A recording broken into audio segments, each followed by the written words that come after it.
fellow enchanted ones. My name is Alwyn, and welcome back to my channel. Today I will show you how to create a spring decoration to make your home look beautiful and seasonal. You can create these for spring, Easter, or what I love to celebrate, Ostara. Here is what you will need for your craft: a thick piece of card, scissors, a pen, a needle or pin, a glue gun, paints, thin paintbrushes, one egg, preferably large sized, or if you cannot get your hands on an egg, you could paper mache a small balloon. Now, I have one more important item to collect, so it is off to the forest for a walk.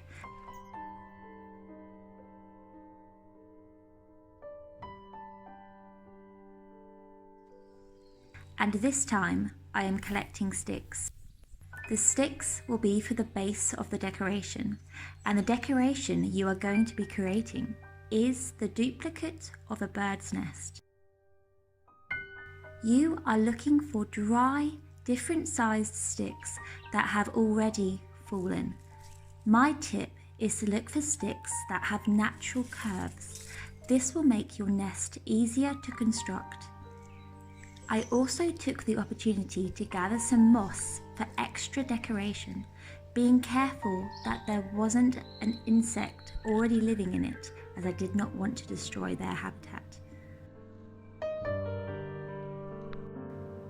After my walk, I laid out my sticks in the sun to dry out completely. Meanwhile, I cut out a medium-sized circle to be the base for my nest, making sure it was big enough for the egg to fit inside. When the sticks were dry, I snapped them into smaller pieces and started to piece my puzzle together. I usually start with 4 sticks at the bottom and then build the nest upwards, finding little quirky sticks here and there just so it doesn't look so perfect. Once I get an idea of the shape, I started to glue them with the glue gun.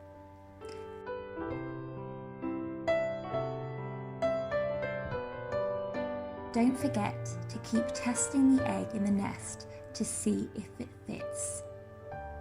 I build and build up the nest until the egg can be placed within it perfectly without it falling. Then, when I'm finished building the height of the nest, I start gluing sticks around the sides and in any little gaps to fill it out and make the nest more in proportion to the egg. I also glued it as much as possible to avoid any sticks falling out for a solid structure. Now the nest was complete, but I still had some white gaps where the cardboard was showing, so I got the dried moss to fill in any gaps and the hole.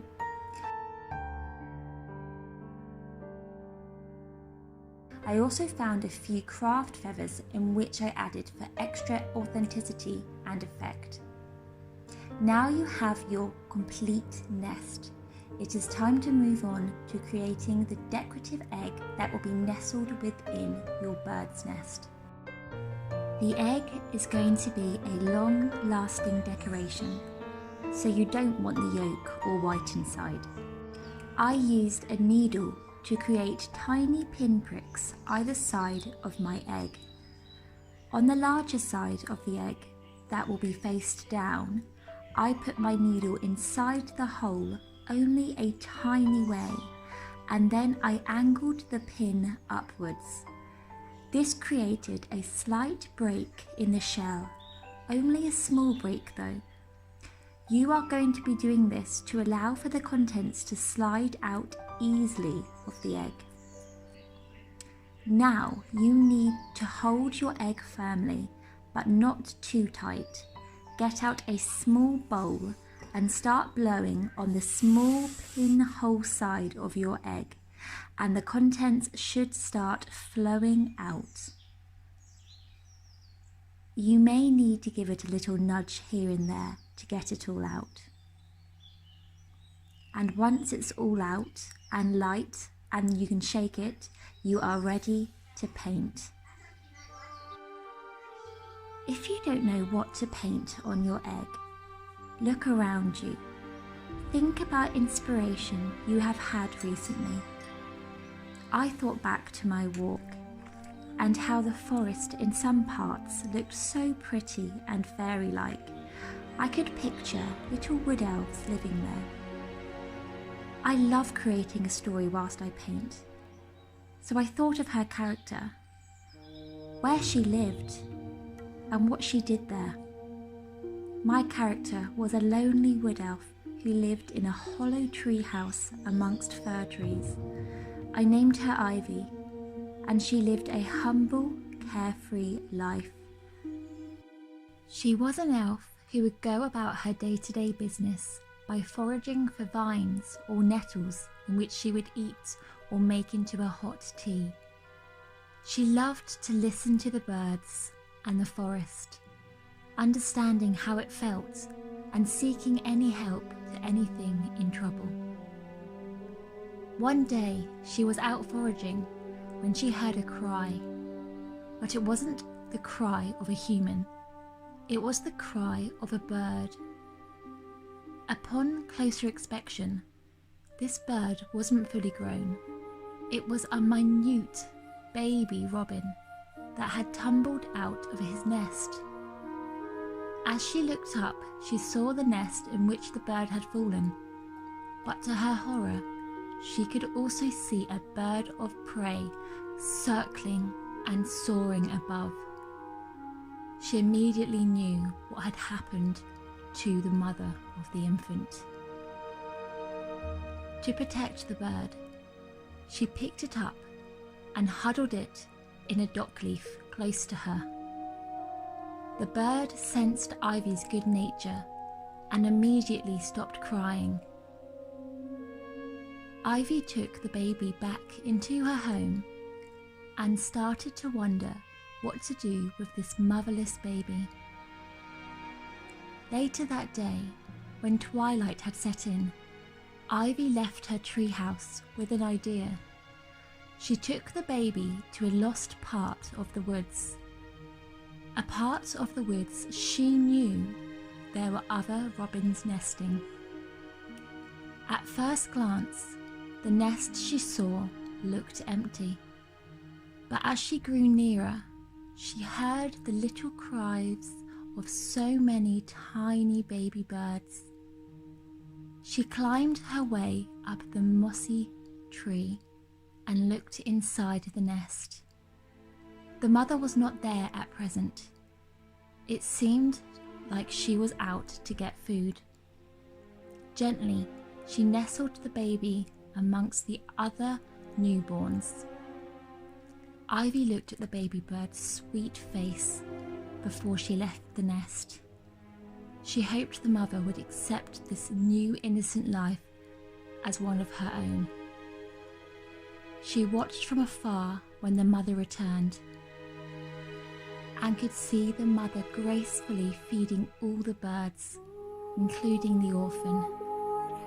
Ivy's plan had worked, and the baby was not lost or forgotten. It was now rehomed with a new foster mother. And once again, all was at peace in the forest.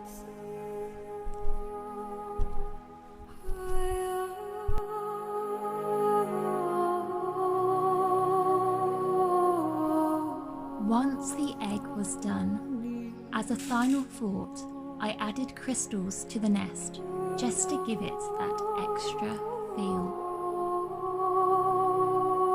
And here it is. A nest that could look like it just fallen straight out of a tree, gleaming with the amethyst crystals.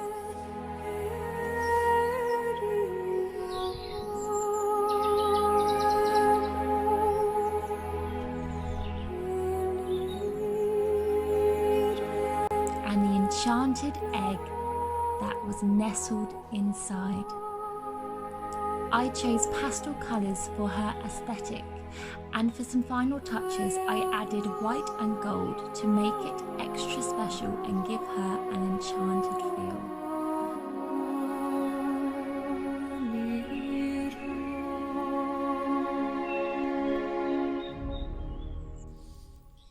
I love how the gold shimmers in the sun, how the story continues around the egg, giving it a double-sided feel in which you can turn around at your pleasure.